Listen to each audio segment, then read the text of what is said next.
시간 여러분 안녕하세요. 여우사입니다. 오늘 김동진 목사님 나오셨습니다. 감사합니다. 예, 목사님 얼마 전에 미국 프로라이프 역사와 한국 프로라이프 남성 운동의 방향성에 대해서 발표를 하셨어요. 네네. 야, 이거 목사님 공부 이렇게 많이 하시는지 몰랐네요.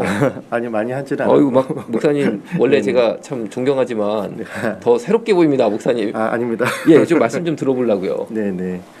아무래도 이제 우리나라 낙태죄 헌법 불합치 판결 이승 후에 지금 현재 낙태죄에 대해서 아무런 법적 조항이 이제 없는 상황이 현재의 상황인데, 이런 상황 속에서 어떻게 보면 한국에 있는 생명운동이 정말 중요한 기로에 서 있다는 생각을 이제 할 수밖에 없는 상황이라서 저 역시도 어떤 걸 좀 도울 수 있을까 했을 때 또 마음이 맞고 또 이 일을 함께 하시는 분들과 함께 세미나를 개최를 해서 거기서 미국의 생명운동에 대해서 역사를 알아보고 그 안에서 특별히 이 일에 좀 등한시하고 있는 남성들에 대한 이야기를 한번 좀 같이 다뤄봤으면 해서 그 이야기를 이제 하게 되었습니다. 예, 미국 얘기 좀 들려줘 보시겠어요? 네네.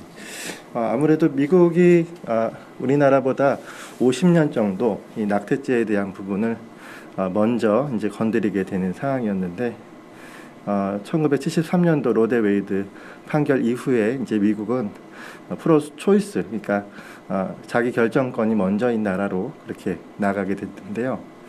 그렇게 나아가면서 그 미국 안에 있는 또 여러 교회들이나 또 여러 생명운동을 하는 사람들에게 있어서 그 판결 이후에 어떻게 다시금 생명을 살리는 일들로 바꿔나갈 수 있을지에 대한 여러 많은 고민들이 있었고, 그런 고민들이 실질적인 정당 정치나 아니면 사회 문화 영역 안에서, 교육 영역 안에서 어떻게 이것을 해야 될지에 대한 고심들이 그대로 잘 이제 그 이후에 운동으로 발전이 되어서, 어떻게 보면 지금은 이제 미국의 상황이 우리나라의 지금 현실보다 매우 프로 라이프로 많이 이동해 있는 그런 상황으로 현재 나타나고 있습니다. 오히려 미국이 태아 생명을 존중하는 쪽으로 많이 네. 기울어졌다. 네. 그렇게 볼 수 있는 거네요. 그렇죠. 원래 이제 미국 같은 경우도 1970년대 후반이나 80년대 초반까지는 아무래도 낙태율이 굉장히 높았고 프로 초이스가 많은 또 권력을 장악해 있는 상황이었는데, 1990년도 이후로부터는 원래 프로 라이프 운동의 주축 세력이었던 미국 백인 중년 남성들의 그 활동 무대가 젊은이층으로 옮겨지게 됐습니다. 그래서 1990년도 이후로부터는 이런 젊은이들, 남자, 여자 모두 할 거 없이 이런 운동에 함께 발벗고 나서면서 어떻게 보면 하나의 문화의 그런 형성이 되어지고, 그로 인해서 대학가나 아니면은 또 결혼을 앞둔 이제 가정들이나 이런 분들에게 있어서 좋은 성경적 가치에 대해서 가르칠 수 있는 여력이 많이 넓어졌죠. 그 이후로는 2020년, 그러니까 작년도에 워싱턴 DC 안에서 있었던 생명 행진, 이제 그 생명 행진에 20만 명 정도의 20만 명이 나왔어요. 예, 많은 사람들이 함께 참여하는, 그러니 지금 법조항 같은 것들도 많이 생명운동 쪽으로 바뀌어지고 있고 이런 상황으로 그렇게 되고 있습니다. 그러니까 소위 말하는 선진국 따라서 낙태죄를 없애고 네. 태아의 생명권보다는 네네. 산모가 자신의 태아를 살해할 권리가 우선이다. 네네. 이런 거는 선진국 따라가는 게 아닌 거네요, 오히려. 그렇죠. 맞습니다. 선진국은 오히려 태아의 살 권리, 생명권을 더 보호하는 쪽으로 가고 있다. 네네. 그런데 목사님 특히 남성의 역할에 대해서 이야기를 하셨어요. 네네, 맞습니다. 예. 아무래도 미국 같은 경우는 그 백인 중년 남성이 이것을 주축으로 했었었고, 그리고 침례교단, 남침례교단을 위시해서 이런 일들을 해왔기 때문에 사실 우리나라와는 약간 문화적인 차이가 있다고 생각이 됩니다. 그래서 미국 같은 경우는 남성들이나 여성들이나 어떻게 동등하게 이 생명운동을 함께 해나가는 그런 모습이 있고, 비율도 50대 50 별로 차이가 나지 않는데, 우리나라 같은 경우는 지금 이제 생명운동을 시작하다 보니까 아무래도 여성들에게는 좀 더 많은 그런 사람들이 모여 있지만, 남성들은 오히려 등한시하거나 책임을 회피하고 법적인 요소 안에서도 남성들에 대한 책임을 묻지 않는 일들이 많이 있는 것이 현실인데, 그렇기 때문에 남성들 스스로가 남성들의 책임을 한번 외쳐주는 것, 그로 인하여서 남자와 여자가 함께 생명운동을 해 나가야 된다라는 그런 의견들을 이제 제시하려는 예, 상황 속에 있는 조금 더 구체적으로 목사님께서 생각하시는 생명운동에 대해서 아무래도 이 생명운동이라고 했을 때 가장 현재 이슈가 되는 것은 낙태라고 할 수가 있을 거라고 생각되어집니다. 또 그거와 포함하여서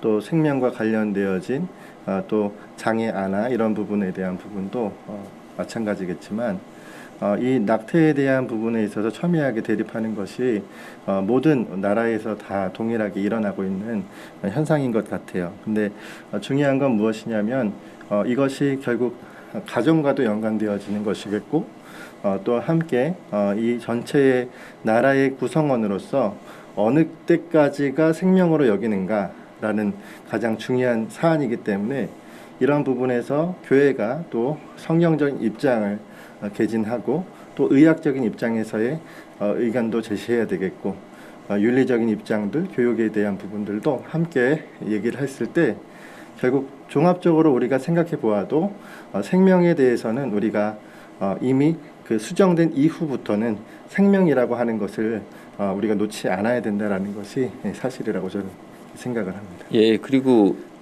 저도 의견이 하나 있는데 저는 남성 책임법 혹은 비혼 임신 남성 처벌법을 만들어야 된다. 이것이 저는 근본적인 해결책이 될 거라고 생각해요. 왜냐하면은 자, 원하지 않는 임신이라는 표현을 제가 쓸게요. 그것 때문에 낙태를 해야 된다라는 게 낙태 옹호론자의 주장입니다. 그런데 생각해 볼게요. 임신이 되었다라는 것은 남성과 여성의 어떤 결합이 있었던 거죠. 그런데 거기에 따른 결과를 여성 혼자 질래니까 너무 무겁다. 그래서 낙태라는 과정을 거쳐서 그런 책임을 해소시켜야겠다. 이런 주장입니다. 주로. 그런데 이거를 해결할 방법이 뭐냐. 저는 말씀 올린 남성 책임법 혹은 비혼 임신 남성 처벌법이 필요하다라고 생각을 하는 거죠. 어떤 거냐면은 비혼 임신 결혼을 안 했는데 여성을 임신시켰어. 그리고 처벌받아. 맞습니다. 처벌받는데 처벌이 싫으면 결혼해. 결혼하면 처벌 안 받지. 이래야지 이거 되는 거 아니겠어요? 아니, 그러면 낙태를 할 리가 없는 거지. 남자들이 조심하고 일단. 그리고 임신이 됐습니다. 그러면은 결혼하던 성범죄자로 낙인이 찍히던 두 개 중에 하나니까 그러면 어떡하겠습니까? 당연히 결혼을 하지 않겠어요? 그러면은 낙태가 할 필요가 없는 거죠. 맞습니다. 남성 여성의 그 생명에 대해서 가정으로 바로 그냥 형성이 돼버리니까. 그래서 이거 좀 이런 법이 필요한 게 아니냐. 그런데 저는 좀 안타까운 게 뭐냐면 소위 말하는 페미니즘 세력이 굉장히 좀 오염됐다고 봅니다.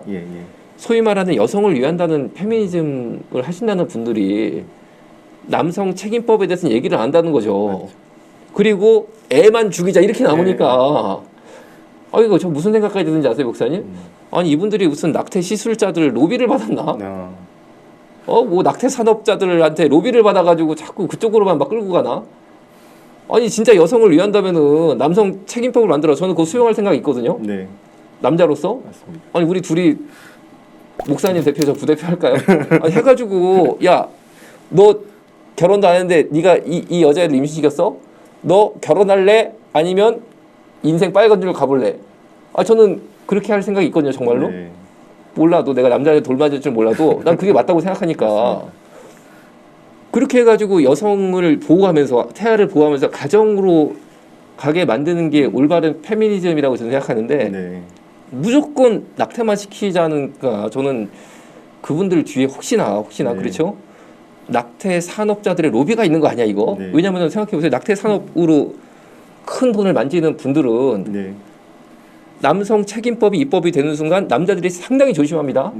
애 생기면은 무조건 결혼해야 됩니다. 사실 현실적으로는. 그럼 낙태가 팍 줄죠? 그럼 낙태 산업은 괴멸됩니다. 그러니까 그쪽으로 못 가지 이 사람들은. 아니 그러니까 저는요 이것 또한 그 아주 나쁜 자본주의에 영향을 받는 게 아니냐. 뭐 저 혼자 그런 의구심까지 가지고 있어요, 목사님. 충분히 합리적인 의심이 가능한 부분이 아닌가 저도 그렇게 생각이 되는 게 미국 같은 경우도 지금 이 부분이 가장 첨예했던 것은 정치적으로도 그렇고 계속적으로 낙태 기관들, 낙태 협회들, 그러니까 낙태를 장려하는 협회들이 뒤에서 매우 큰 역할을 했었기 때문에 이런 부분들이 실상이 갈려지고 오히려 낙태를 해도 여성의 몸에 아무런 위해가 없다 이런 식으로 어떤 포장이 되어지는 역할을 했었는데 이런 부분이 우리나라에서 동일하게 지금 일어나고 있는 것이고 약 하나 먹는 것 같다가 뭐 그리고 이거는 생명이 아니라 세포다 뭐 이렇게 잘못된 정보를 주는 이런 것들이 어찌 보면 그런 합리적인 의심을 할 수밖에 없도록 만드는 또 그런 것이 되지 않나 또 생각도 저도 들고. 예, 그리고 목사님 영화 언플랜디드 네. 보셨겠지만 저는 낙태 관련 협회라고 해서 난 진짜 무슨 협회라고 하면 우리가 공익기관인 줄 알잖아요. 네. 비영리기관. 야, 그런데 비영리기관이요. 그거 보니까 비영리기관이 아니더만. 네, 맞습니다. 완전히 기업이더구만. 네, 기업. 네. 그래가지고 대기업. 낙태 할당량을 지부에 딱 내려가가지고 그냥 그 할당량 채워야 됩니다. 무조건 낙태 시술 건수를. 그래가지고 그걸로 돈을 버는 거야 이 사람들이. 네. 그래가지고 엄청나게 돈을 벌더만요. 예. 그러니까 나중에 대기업이야 보니까 그 영화 네, 보니까요. 맞습니다. 아니 그러니까 저는 더 의구심이 막 제가 더 생기더라고요. 그 영화를 보면서. 이래가지고 아, 이 사람들이 페미니즘을 이용해가지고 그럼 뭐야? 페미니즘은 이 낙태 관련 산업자들의 네. 홍보대사 혹은 뭐 영업사원인가? 뭐 그런 생각이 제가 들 수밖에 없지 않겠어요? 네, 맞습니다. 그리고 언플랜드 영화가 가상도 아니고 네, 뭐 진짜 그 네. 안에 있었던 사람 낙태 관련 협회 종사자 센터장이었던 사람이 고발한 내용이니까 네, 맞습니다. 목사님 한번 만들어 보시면 진짜 우리 남성 책임법 네, 맞습니다. 만들자. 목사님 회장하면 제가 진짜 부회장할게요. 정말 중요한 부분인 것 같아요. 그래서 남성들이 이런 부분에서 스스로 외치고 또 남성들이 스스로 이 책임법이 필요하다는 것을 알려줘야 되겠고 특히나 남성들이 현재 우리나라 남성들은 성에 대한 관념도 그렇고 매우 이제 온전한 모습은 아니라고 그렇게 보여지고 또 우리가 여성에 대한 어떤 그 서로의 어떤 포지션도 그렇고 굉장히 남성이 가지고 있는 생각들이 어떻게 보면 세속적이라고 우리가 보여지는 그런 모습들이 많은데 그래서 사실 남성들의 어떤 성교육부터 그리고 남성들이 가지고 있는 생명에 대한 윤리부터 하나씩 가르쳐 줄 수 있는 어떤 그런 체계적인 프로그램이 좀 필요한 이제 사항이고 정말 이제 시급한 건 우리 원장님 말씀하신 것처럼 법적인 제도가 바뀌어지는 이 일들을 좀 추진력 있게 해나갈 수 있는 분들이 필요한 사항입니다. 예, 오늘 김동진 목사님 모시고 또 아주 중요한 낙태 관련 이슈 다뤘습니다. 레인보우 리턴즈 좋아요 구독은 사랑입니다. 꼭 눌러주시고 목동TV도 좋아요 구독 꼭 눌러주시고 우리 함께 복음으로 연합하는 목사님 저 되기를 기도하겠습니다. 감사합니다.